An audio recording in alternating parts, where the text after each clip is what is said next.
Kjo është një alibi e mirë për forcat edhe pushtetin e Kosovës, për njëkohësisht edhe për aleatët e Kosovës, që të vazhdoj avancimet e saj ushtarake, sepse deklarimet nga një herë politike diplomatike mund të jenë të favorshme për një periudhë caktuar kohore, po në rast se konflikti do të marrë për masa më të gjëra, sepse Ballkani Perëndimor që potencial ka karakteristikat e saj, ka elemente të interesante dhe nuk kanë ndonjë sinergji njëra me tjetrën, nuk kanë ndonjë ngjashmëri, përcaktuese e gjendjes faktike reale në vende të ndryshme të Ballkanit Perëndimor është çështja e shumë pritur asaj që do të ketë një konflikt në lindjen e mesme, dhe kjo konflikt në lindjen e mesme do të shpërshëndrojë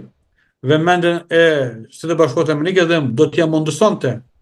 si pa gjitha gjasave një kalkulim të ri ushtarako-politik të Serbisë. Mbi këtë bazë, ne mund të themi që gjatë këtyre muajve që kemi lënë pas, edhe Kosova, edhe Shqipëria me theks të veçantë, kanë filluar tani më që ta ripërcaktojnë direktivën e saj të mbrojtjes në aspektin politik ushtarak, njëkohësisht është duke u formsuar edhe doktrinat e përbashkëta ushtarake për të krijuar një unitet të veprimit dhe të zjarrit, në rast se do të përdoret.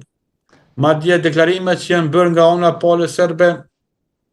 për një kërcënim real faktik nga kjo po, sepse zoti Vučić ka qenë veçanërisht i zëshëm gjatë kësaj kohe, është ankuar dhe tek udhëheqës botror si presidenti turk Recep Tayyip Erdogan, ka drejtuar gishtin ndaj Shqipërisë duke akuzuar madje se po mbështet edhe protestat brenda vendit për rrëzimin e tij. A kanë baza këto shqetësime? Shqetësimet të vetmen që ka Aleksandar Vučić është si të argumentojë dhe të arsyetojë në rast se do të hyjë Serbia në luftë në Ballkanin Perëndimor të popullat e saj. Pra ky është shqetësimi i vetëm, sepse ai mund të shpall luftë ndoshta Kosovës apo çdo vend apo Republikës Sërbëse të Bosnjës për të nxitur një konflikt armatosur, ai duhet të argumentojë dhe ta pranojë fatin e tij ndoshta të mos mbështetjes nga ana popullatës serbe, edhe kjo do kishte me qenë një bumerang për forcat edhe politike dhe ushtarake të Serbisë. Prandaj qëndrimi narrativ, qëndrimi dezinformatës, tentativë për të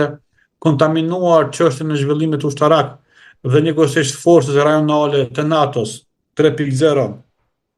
mes Kroacisë, Shqipërisë dhe Kosovës, madje flitet si do të kemi edhe shtete të tjera të cilat do të jenë pjesë përbërëse kësaj, ka gjasa që do të kemi edhe Bullgarinë, po njëkohësisht do të jetë në negocime sipër edhe çështja e Bosnjës dhe Hercegovinës, Slovenia vetë ka arritur një marrëveshje ushtarake me Kroacinë.